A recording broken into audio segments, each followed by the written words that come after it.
Now after article and let's move to article A. Article an के comparative में अगर हम देखें आर्टिकल ए के यूसेजेस थोड़े ज़्यादा हैं क्योंकि लैंग्वेज में वॉवल्स के कंपैरेटिव कॉन्सोनेंट साउंड्स ज़्यादा हैं, तो कॉन्सोनेंट ज़्यादा हैं तो बट ऑब्वियस आर्टिकल ए का यूसेज भी ज़्यादा ही होगा।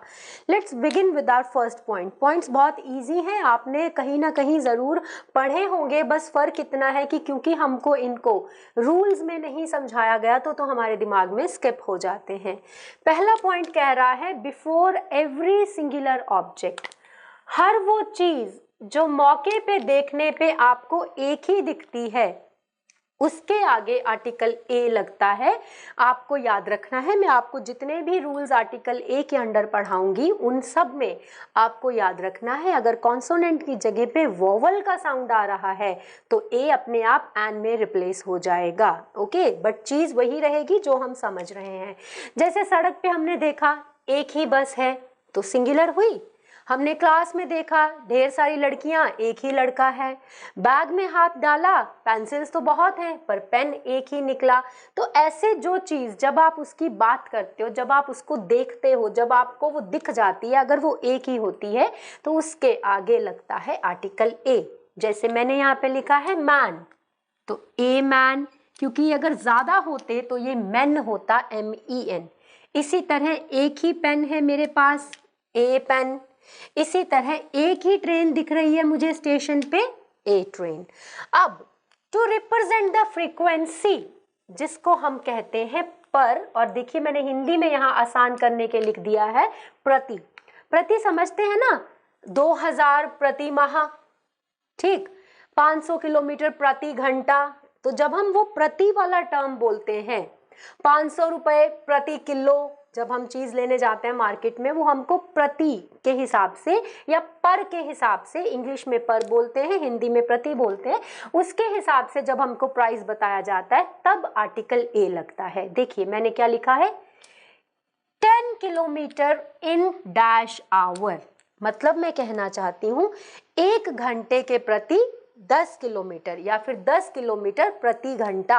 अब चूंकि आवर जो है वो कॉन्सोनेंट ना होके वोवल है तो यहाँ लग जाएगा एन, और यहाँ क्या लिखा 2000 डैश मंथ, मतलब सपोज हमने कोई जिम ज्वाइन किया है और वो हमसे फीस मांग रहा है 2000 रुपए प्रति माह, मतलब हर महीने 2000। तो अब मंथ हमारा कॉन्सोनेंट है तो 2000 ए मंथ, ठीक है, यहाँ पे इन लिख लीजिए तो ज्यादा क्लियर हो जाएगा। 2000 in a month, but obvious what is this 2000, this is rupee, जिसको हम भारतीय मुद्रा में इस चिन्ह से दिखाते हैं, ठीक है जी। अब देखिए टू डिस्क्राइब प्रोफेशन, कोई क्या काम करता है, उसका ऑक्यूपेशन क्या है, उसका रोज का जो भी उसके घर में इनकम आती है उस इनकम का सोर्स क्या है, जब आप उस ऑक्यूपेशन को बताते हैं तब भी आर्टिकल ए लगता है। जैसे कोई डॉक्टर है तो राम इज ए डॉक्टर,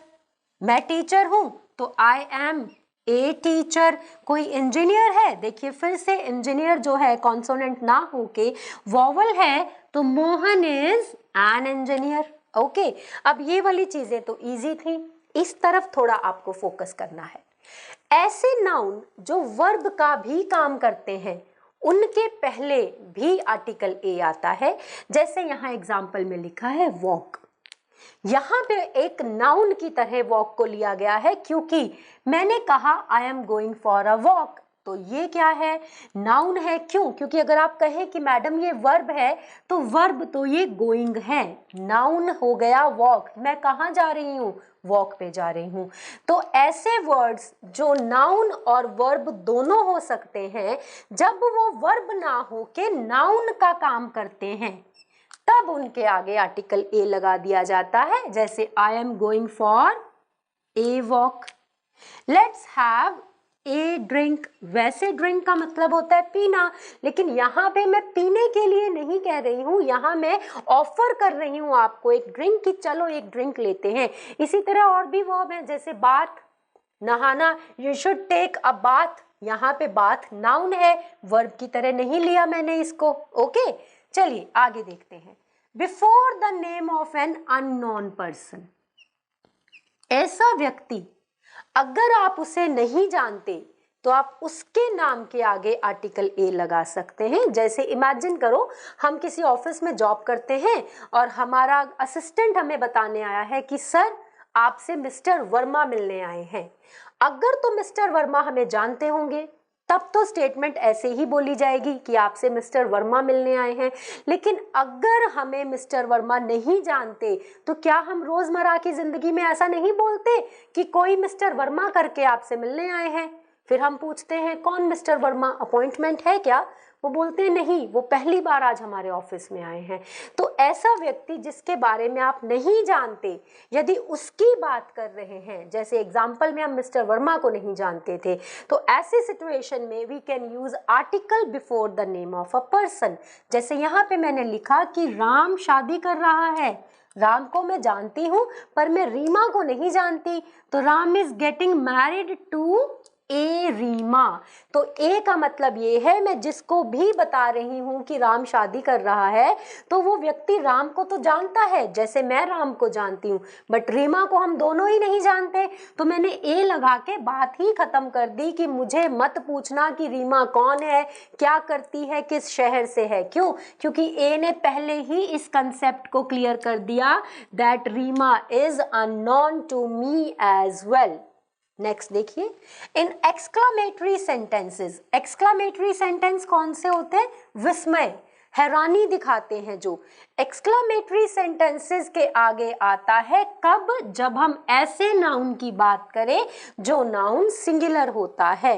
जैसे वॉट, वॉट ने दिखाई हैरानी। क्यों? क्योंकि मैंने पीछे बोला है कितनी खूबसूरत ड्रेस है।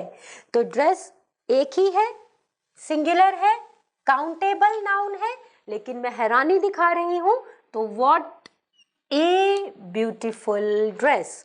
चलिए एक बार सम अप करते हैं पहले इतना, क्योंकि इसके बाद के जो दो रूल हैं वो थोड़े से अलग हैं, थोड़े से टफ हैं। तो पहले इनका एक ओवरव्यू ले लेते हैं। आर्टिकल ए कहाँ आता है? कॉन्सोनेंट के पहले आता है। हर वो चीज जो बिल्कुल देखते समय, बात करते समय सिंगुलर हो, एक ही हो, उसके आगे आर्टिकल ए लगता है। जैसे मेरे हाथ में एक मार्कर है तो I have a marker in my hand. Frequency दिखाने के लिए, प्रति या पर दिखाने के लिए आर्टिकल ए लगता है। जैसे 500 rupees per KG. Okay, professions दिखाने के लिए आप क्या काम करते हैं? जैसे मैं पढ़ा रही हूँ, आई एम ए टीचर, आप पढ़ते हैं तो यू आर अ स्टूडेंट। ऐसे नाउन जो वर्ब का भी काम कर सकते हैं उनके आगे आर्टिकल ए लगता है।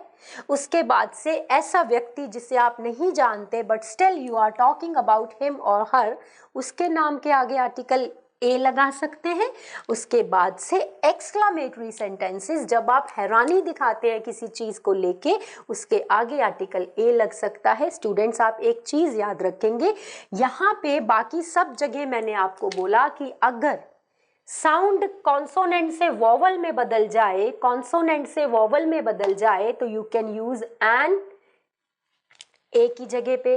लेकिन when it comes to the names, name कभी भी एन नहीं होते, नामों के आगे कभी एन नहीं लगाना। ईशान हमेशा ए से ही लिखा जाएगा अगर आप उसे नहीं जानते हैं, that I am talking about a Ishaan. लेकिन ईशान के आगे आप साउंड को देखें कि वो वोवल है तो एन लगा दें, तो ऐसा नहीं होता। आप याद रखेंगे नामों के आगे कभी भी आर्टिकल एन नहीं आता। अब ये 6 यूसेजेस बहुत इजी थे, आसानी से आपको याद रह जाते हैं। चलिए अब बात करते हैं उन 2 यूसेजेस की जो थोड़े से टफ हैं लेकिन इंटरेस्टिंग हैं। चलिए, जैसे कि हमने अभी अभी डिस्कस किए हैं 6 points about the usage of article a, उसके बाद से आई टोल्ड यू कि हमारे आगे वाले 2 पॉइंट थोड़े टफ हैं। तो चलिए देखते हैं आगे के 2 पॉइंट्स में हमारे पास में क्या है। देखिए लिखा है before singular countable noun to represent their class. Okay, अब लैंग्वेज क्या करती है? आपको एक प्रोविजन देती है। अगर कोई एक ऐसी क्वालिटी है जो उस क्वालिटी के सारे लोगों में या सारे ऑब्जेक्ट्स में अवेलेबल है, तो उस क्वालिटी को दिखाने के लिए बार बार आपको उनको सिंगुलर से प्लूरल बनाने की ज़रूरत नहीं पड़ती। आप सिर्फ आर्टिकल ए का यूज़ कर सकते हैं। जैसे अगर हम एग्जाम्पल लें स्नेक की, अब स्नेक क्या होते हैं? स्नेक को ऐसा बोला जाता है कि स्नेक्स जो होते हैं, स्नेक्स आर नॉट फेथफुल, इसीलिए तो बोलते हैं आस्तीन का सांप। तो एक स्नेक के लिए थोड़ी यही बोला गया है, पूरे स्नेक्स की क्वालिटी प्रजाति के लिए, पूरी उनकी स्पीशीज के लिए बोला गया है कि किसी भी स्पीशीज का स्नेक ले लो, उसमें ये गुण जरूर रहेगा कि वो आपकी तरफ फेथफुल नहीं होगा। तो अब एक एक स्नेक के बारे में तो हम नहीं बता पाएंगे, तो यही रूल हमारे उस काम में आ जाएगा कि स्नेक की इस क्वालिटी को बताने के लिए कि स्नेक इंडिया का हो, इंग्लैंड का हो या देश के दुनिया के किसी भी कोने का हो, कोई भी वफादार नहीं होगा, तो यूज कर लो आर्टिकल ए का। जैसे यहाँ पे आपके लिए एग्जांपल लिखी है मैंने, dog is a faithful animal. अब सारी कुत्तों की प्रजाति क्यों जानी जाती है? अपनी मालिक के प्रति अपनी वफादारी के लिए। तो हम हर डॉग को 1 डॉग 2 डॉग या इसका डॉग या उसका डॉग ऐसा नहीं कहेंगे, हम सिर्फ डॉग के आगे ए लगा देंगे और लिख देंगे a dog is a faithful animal. अब देखो, अगर आप पहले रूल के साथ कंपेयर करोगे तो हमने सीखा था कि हर सिंगुलर ऑब्जेक्ट के साथ में ए आएगा।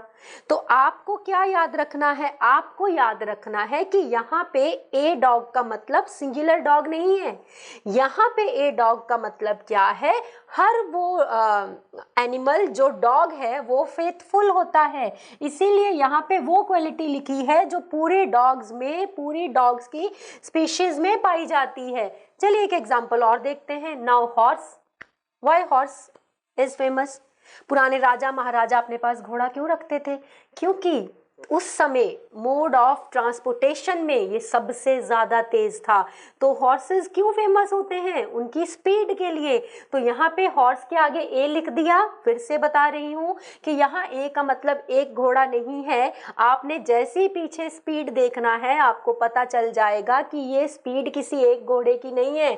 हर घोड़ा ही अपनी स्पीड के लिए जाना जाता है। तो हम याद रखेंगे, अगर कोई ऐसी क्वालिटी है हमारे पास में, जिस भी क्लास की हम बात कर रहे हैं, अगर वो क्लास के हर ऑब्जेक्ट में पाई जाती है तो आप उसको आर्टिकल ए से डिस्क्राइब कर सकते हैं। उसके बाद से लिखा है, before the name of a person or place to express equality with someone or something. अब देखो, अगर आपके पास में कोई ऐसा पर्सन है जिसका कोई गुण आपको लगता है किसी के साथ में मैच करता है, तो भी आप आर्टिकल ए की मदद से उन दोनों में सिमिलैरिटी दिखा सकते हैं। जैसे सपोज आपका कोई फ्रेंड बहुत अच्छा गाता है और आपको लगता है इसकी आवाज़ मतलब सोनू निगम से कम नहीं है, तो आपके दोस्त की सिमिलैरिटी आपने किसके साथ ड्रॉ कर दी? सोनू निगम के साथ। तो बस उन दोनों को एक इक्वल दिखाने के लिए आर्टिकल ए की मदद ले लीजिए। जैसे यहाँ पे लिखा है, Kashmir is a mini Switzerland. अब मैंने कश्मीर की सिमिलैरिटी किसके साथ दिखाई है? स्विट्जरलैंड के साथ। मतलब जैसा नेचुरल ब्यूटी के लिए स्विट्जरलैंड फेमस है, वैसे ही हमारे इंडिया में कश्मीर फेमस है। तो दोनों में सिमिलैरिटी आ गई, आर्टिकल ए का यूज कर दिया। उसके बाद से, Jay is a Tendulkar of our school team. अब why, who is famous as the god of cricket? But obvious mister Tendulkar. लेकिन आपने अपनी स्कूल टीम के लेवल पे किसको उनके बराबर रखा है? जय को। कि जैसे इंडियन टीम में मिस्टर तेंदुलकर इज फेमस, वो उनसे बेहतर कोई नहीं खेलता या उनसे बेहतर कोई नहीं खेल सकता था जब वो खेलते थे, उसी प्रकार मेरी टीम में जय से बेहतर कोई नहीं खेल सकता। चलिए एक बार फिर से इनको ध्यान से सुन लीजिए। जब आप किसी ऑब्जेक्ट की बात करते हैं एक ऐसे पॉइंट ऑफ व्यू के जो उस ऑब्जेक्ट की क्लास के हर व्यक्ति में या हर उसके जैसे में पाया जाता है, तो आप आर्टिकल ए की हेल्प से उस क्वालिटी को कॉमन कर सकते हैं उस स्पीशीज, उस क्लास के लिए। और उसके बाद अगर दो चीजों में, दो पर्सन्स में, दो प्लेसेस में कोई एक गुण, कोई एक क्वालिटी कॉमन है, तो उस सिमिलैरिटी को ड्रॉ करने के लिए you can use article a. This is all about article a. Now we will move to article the. तो आई बिलीव कि ए और एन बिल्कुल क्लियर हो गए हैं आपको। तो जब हम द की बात करेंगे, द में से कुछ एक्सेप्शंस निकालेंगे जो ए और एन के कुछ रूल्स को चैलेंज कर देगी, तो आप मेंटली प्रिपेयर हो जाएंगे कि हम वो एक्सेप्शंस कैसे बना रहे हैं और क्यों बना रहे हैं। चलिए देखते हैं आर्टिकल द में हमारे पास क्या है। चलिए, अब ए और एन के बाद से बात आती है आर्टिकल द की, और आर्टिकल द के बारे में जो एक बेसिक इन्फॉर्मेशन हम सबके पास होती है वो ये होती है कि ये स्पेसिफिकेशंस के आगे आता है। अब स्पेसिफिकेशन का मतलब क्या होता है? स्पेसिफिकेशन का मतलब होता है पर्टिकुलराइजेशन करना, निश्चित कर देना किसी चीज़ को, या फिर हम यूँ कह लें कि जो चीज़ें विश्व में अपनी किस्म की मात्र एक होती हैं उनके आगे आता है आर्टिकल द। तो आर्टिकल द के बहुत सारे यूसेजेस हैं, पर जिनमें से पेपर में हमें ज़्यादातर प्रॉब्लम होती है एरर्स के पॉइंट ऑफ व्यू से, पहले वो हमने इनिशियली डिस्कस किए हैं यहाँ पे। सबसे पहले हमने लिखा है बिफोर सुपरलेटिव डिग्री। डिग्रीज हमारे पास में 3 होती हैं, पॉजिटिव, कंपैरेटिव और सुपरलेटिव। तो सुपरलेटिव डिग्री के आगे द आता है, जैसे हमने यहाँ पे लिखा है this is the best book of its time. तो बेस्ट जो है गुड और बेटर की सुपरलेटिव डिग्री है। इसी तरह Sita is the most beautiful girl, जो मोस्ट है वो मच, मोर और मोस्ट का, मच और मोर का सुपरलेटिव है मोस्ट। फिर हमने पॉइंट लिखा है before reverse, canals, oceans, jungles और डेजर्ट्स के नाम के आगे आता है आर्टिकल द। और रिवर में हमने एग्जांपल ली है गंगा की, कनाल में हमने स्वेज कनाल लिखा है, ओशन में रेड सी लिखा है, जंगल में अमेजोन्स लिखा है और डेजर्ट में लिखा है सहारा। तो इन सब के आगे आर्टिकल द लगा है। फिर हमने लिखा है माउंटेन रेंजेस के आगे आता है आर्टिकल द, जिसमें से हमने एक एग्जांपल में लिखा है द एल्प्स रेंजेस और फिर लिखा है द हिमालयाज। उसके बाद से आइलैंड्स के नाम के आगे आता है द अंडमान्स लिखा है यहाँ पे, द नीदरलैंड्स लिखा है, इसी तरह द निकोबार्स, ये हमारे सारे आइलैंड्स हैं। फिर हेवनली बॉडीज, हेवनली बॉडीज का मतलब होता है जो हमारे यूनिवर्सल ऑब्जेक्ट्स हैं, उनके आगे आर्टिकल द आता है, जिनमें से सन है, मून है, अर्थ है, ये सारे हेवनली बॉडीज ही हैं। तो एग्जाम्पल में हमने लिखा है स्काई, जुपिटर और अर्थ। उसके बाद से हिस्टोरिकल बिल्डिंग्स के आगे आता है रेड फोर्ट है आपकी एग्जाम्पल में, ताजमहल है, आप इसमें इंडिया गेट ऐड कर सकते हैं, कुतुब मीनार जो है हिस्टोरिकल बिल्डिंग है। उसके अलावा द पिरामिड्स, पिरामिड्स भी इजिप्ट के हिस्टोरिकल बिल्डिंग और स्ट्रक्चर्स में ही आते हैं। फिर हमने लिखा है न्यूज़पेपर के नेम्स के आगे आता है आर्टिकल द, जिसमें से हमने एग्जांपल ली है the times of India, the statesman, आप द हिंदू सोच लीजिए, द नव भारत ले लीजिए, न्यूज़पेपर के नाम के आगे आर्टिकल द आता है। फिर हमने लिखा है शिप्स के नाम के आगे आता है ट्रेन्स और एरोप्लेन्स के नाम के आगे आता है।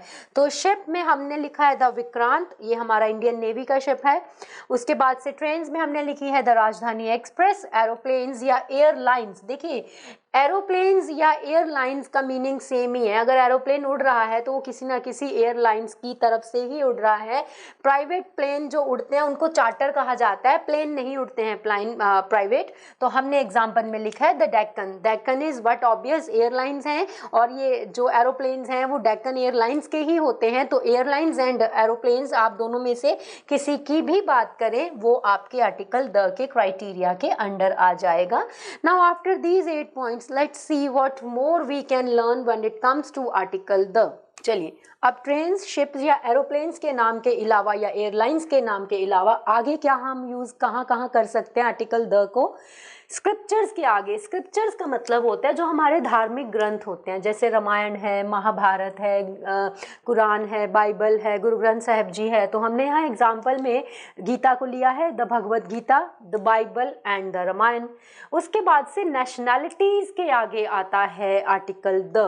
नेशनैलिटी का मतलब होता है किसी भी व्यक्ति के पास किस देश की नागरिकता है। तो नागरिकता के आगे, नेशनैलिटी के आगे आर्टिकल द आता है। द इंडियंस लिखा है हमने, द फ्रेंच लिखा है। फिर रिलीजियस कम्युनिटीज। स्टूडेंट्स देखिए, आपको रिलीजियस कम्युनिटीज और नेशनैलिटीज में कंफ्यूज नहीं होना। रिलीजियस कम्युनिटी का मतलब होता है आप किस समुदाय को बिलोंग करते हैं, और नेशनैलिटी का मतलब होता है वो समुदाय या आप किस देश में उस समय रह रहे हैं। जैसे धर्म से हम हिंदू हैं लेकिन रह रहे हैं हम इंडिया में, धर्म से हम मुस्लिम हैं लेकिन हम रह रहे हैं इंडिया में। तो नेशनैलिटी दोनों की ही इंडियन है, लेकिन रिलीजियस कम्युनिटी कौन सी हो जाएगी? हिंदू। तो द हिंदू, द मुस्लिम्स, इसी तरह द सिख्स, द क्रिश्चियंस, ऐसे करके। उसके बाद से देखिए 3 बातें एक साथ लिखी हैं। आर्म्ड फोर्सेस, आर्म्ड फोर्सेस का मतलब होता है हमारे देश का डिफेंस, सेना, पॉलिटिकल पार्टीज और गवर्नमेंट ब्रांचेस। तो आर्म्ड फोर्सेस में आपकी नेवी, एयर फोर्स आ जाती है, ठीक है, आर्मी आ जाती है, तो हमने लिखा है द नेवी। पॉलिटिकल पार्टीज में आपकी जितनी भी पॉलिटिकल पार्टीज हैं उनके नाम आ जाते हैं, हमने एग्जाम्पल में लिखा है the BJP, that is Bharatiya Janata party. और गवर्नमेंट ब्रांचेस में आपका लेजिस्लेटिव आ जाता है, जुडिशरी आ जाता है, एग्जीक्यूटिव आ जाता है, तो हमने यहाँ पे एग्जाम्पल में द जुडिशरी लिखा है। अब यहाँ वाले तीनों पॉइंट्स को, दैट इज 13, 14 एंड 15 को बहुत ध्यान से समझिएगा। फॉर्मूला लिखा है adjective plus proper noun. Proper noun का मतलब हो गया किसी का नाम। यदि किसी के नाम के सामने कोई विशेषता लिखी है तो उसको आर्टिकल द से दिखाया जाएगा। जैसे why Lata Mangeshkar ji is famous because of her voice, तो उनको मेलोडियस क्वीन कहते हैं ना, तो ये मेलोडियस उनका एडजेक्टिव हो गया। लता मंगेशकर जी प्रॉपर नाउन हो गई, तो एडजेक्टिव प्लस प्रॉपर नाउन बन गया, तो हमने लगा दिया आर्टिकल द।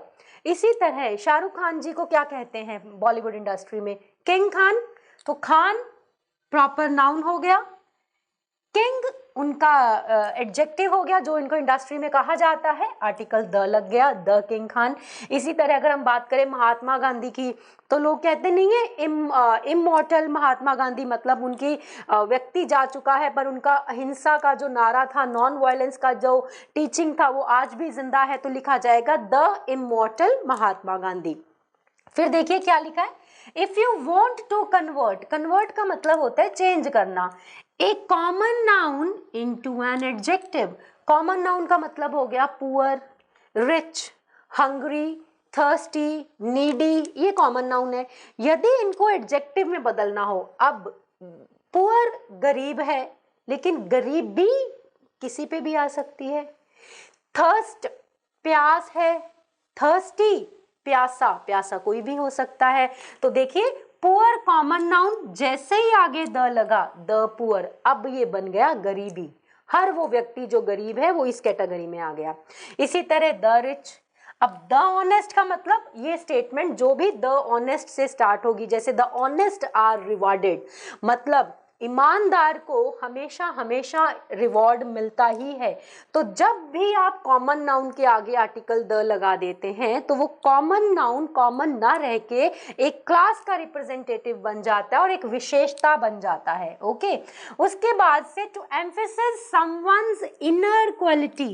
इनर क्वालिटी का मतलब क्या होता है? हम सब के अंदर कोई ना कोई हिडन क्वालिटी होती है। जैसे देयर आर सर्टन लेडीज जो किसी भी एज में हो लेकिन केयर बहुत अच्छी करते हैं, तो वो मदरली फिगर है, वो इनर क्वालिटी है जो वो मदर की है।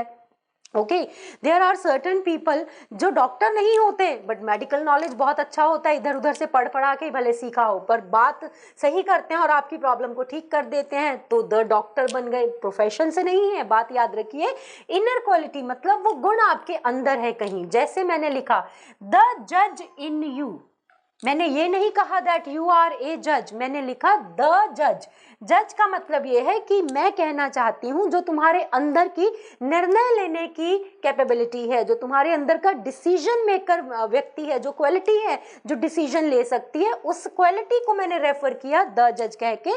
तो द जज in you can understand my truth, मतलब जो तुम्हारे अंदर एक डिसीजन मेकिंग है, जो तुम्हारे अंदर एक डिसीजन मेकर की क्वालिटी है, वो मेरी सच्चाई को समझ सकता है। तो इन तीनों को एक बार सम अप कर देती हूँ, बाकी आपको याद रह जाएंगे। स्क्रिप्चर्स है, नेशनैलिटी है, रिलीजियस कम्युनिटीज़ हैं, आर्म्ड फोर्सेस, पॉलिटिकल पार्टीज या गवर्नमेंट की ब्रांचेज हैं। इन तीनों को एक बार समझ लीजिए।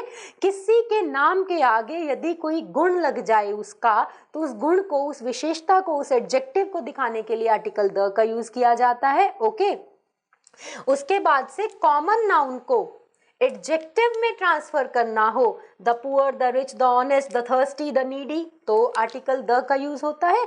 और किसी के इंटरनल क्वालिटी को एम्फेसिस करने के लिए, प्रेशराइज करने के लिए उस व्यक्ति की उस क्वालिटी के आगे द लगा दिया जाता है। बट आप याद रखेंगे असल में उसका वो प्रोफेशन या वो गुण नहीं, फिजिकल बॉडी में वो व्यक्ति वैसा नहीं होता, आप उसके इनर क्वालिटी को फोकस करते हैं, एम्फेसिस करते हैं, उसी वजह से वहाँ द लगता है। जैसे आपका सपोज मैथ्स बहुत अच्छा है, आप मैथ्स बहुत अच्छे से किसी को समझा सकते हैं, बट बाय प्रोफेशन आप टीचर नहीं है, तो आप उस ऐसी सिचुएशन में उस व्यक्ति को कह सकते हैं the teacher in you can solve this problem.